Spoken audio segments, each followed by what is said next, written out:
กูเทียมาทาลีน่ะไลฟ์สดถ้าวิดีโออ๋อรู้เหรอเจตัดชิ้นนะเจ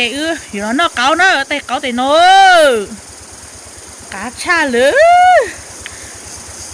เจเจ้าเทียเมื่อวานใจย่างเลยหรือว่าไก่มันจืดใช่ไหมเดี๋ยวตัวน่ะหาเด่นนะนี่เจน่ะกันเนาะอย่างนั้นหาเด่นนะเนาะมาเด็กกันสิตัวเทีย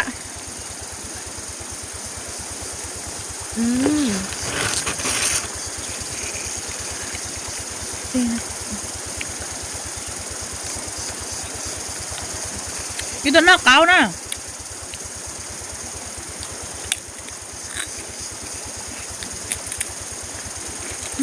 อยู่มั้งเนาะฮะก็อยู่มาหยอยหมาที่ซื้อน่าจะน่าแหง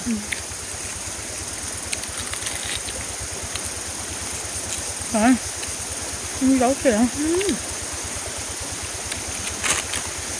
กินได้อร่อยมากเลยแบบไหนฮะนกกาเหรอฮะนกกาต้องกินผัดเยอะๆนะคะ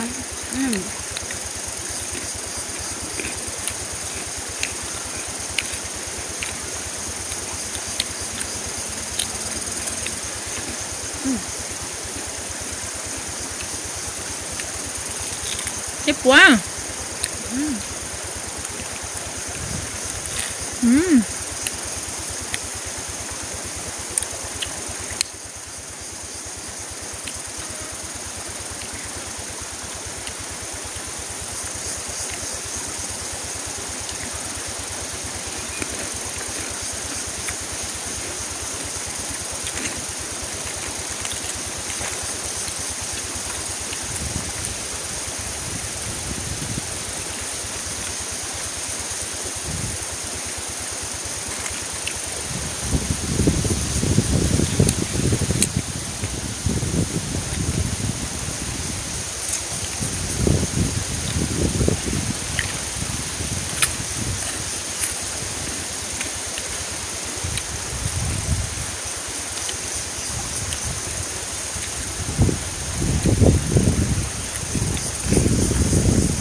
น้ำหมอหาได้น้ำมัน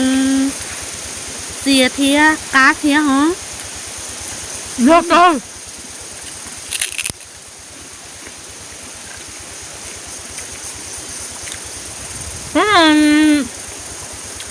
ไม่กล้าเจอจีกวนจังเนาะ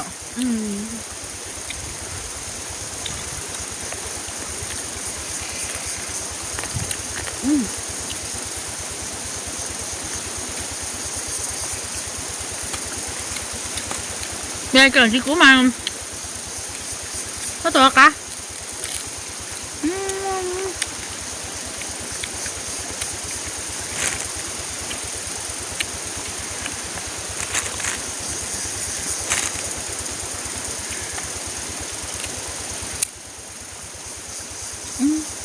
đậu sao nữa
con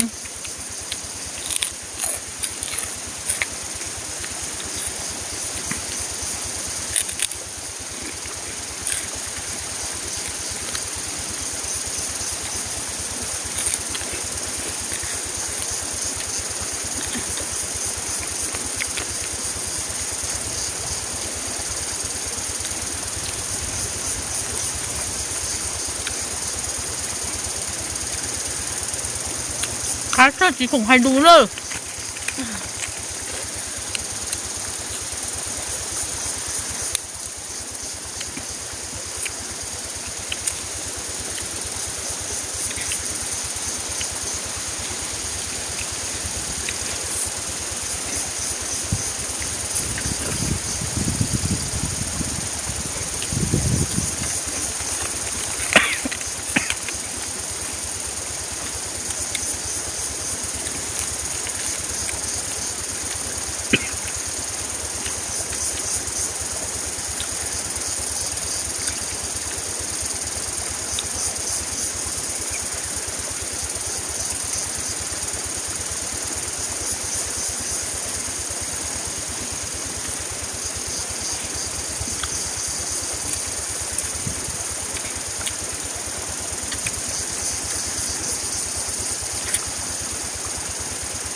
กินคอไก่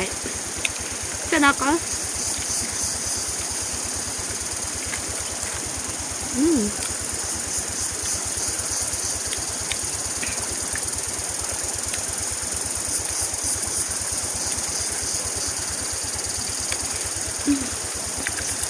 สงบประโยชน์จากกลัวถ้ามันมาช่าง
tả lô cái thấy nó thải